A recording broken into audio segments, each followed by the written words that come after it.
కేటీఆర్ గారు ఏ అమృత్ 2.0 గురించి అయితే మాట్లాడుతుర్రో ఈ అమృత్ 2.0 కాంట్రాక్ట్ల బిడ్డింగ్ పోయిన సంవత్సరము సెప్టెంబర్లోనే జరిగింది. పోయిన సంవత్సరం సెప్టెంబర్లోనే ఈ కాంట్రాక్టు ఆయన సొంత మిత్రులకు ఆంధ్రప్రదేశ్ ఎంపీ మిథున్ రెడ్డి గారికి, సత్యం రామలింగరాజు గారి కొడుక్కి మరియు మెగా కృష్ణారెడ్డి గారికి 3 ప్యాకేజీల ద్వారా 3,656 కోట్లకు ఈ బిడ్డింగ్ ఆయన ఇచ్చిండు.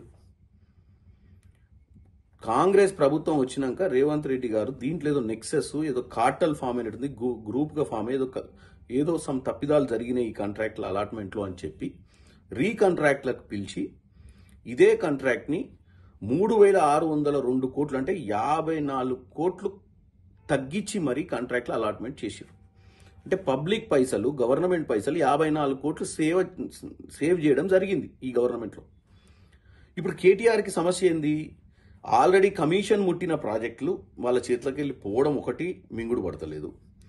2, ఎవరైతే వాళ్ళ సొంత బీఆర్ఎస్ పార్టీ ఎమ్మెల్యే అల్లుడు రేవంత్ రెడ్డి గారికి దూరపు చుట్టాన్ని దీంట్లో మధ్యనకు లాగి ఏదో జరిగినట్టు ప్రజల్ని తప్పుదోవ పట్టిస్తూ 3,656 కోట్లకు ఆయనే టెండర్లు ఇచ్చిన వ్యక్తి ఇప్పుడు 3,602 కోట్లకు కాంగ్రెస్ ఇచ్చినాక దాన్ని తప్పుడు ఫిగర్లు చూపించి 8,000 చిల్లర కోట్ల ప్రాజెక్ట్ ఇచ్చినట్టు తెలంగాణ ప్రజల్ని తప్పుదోవ పట్టిస్తున్నట్టు కేటీఆర్.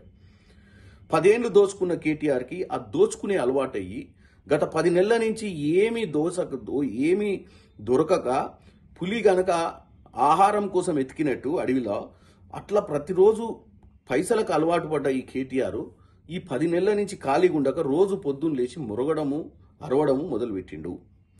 నేను ఒక్కటే చెప్తున్నా, మీరు 3,656 కోట్లకు ఇచ్చింది 3,602 కోట్లకు ఇచ్చిన తెలంగాణ 54 కోట్లు మిగిలి ఇచ్చిందన్న విషయాన్ని తెలంగాణ ప్రజలకు తెలియజేయడం మా లక్ష్యం.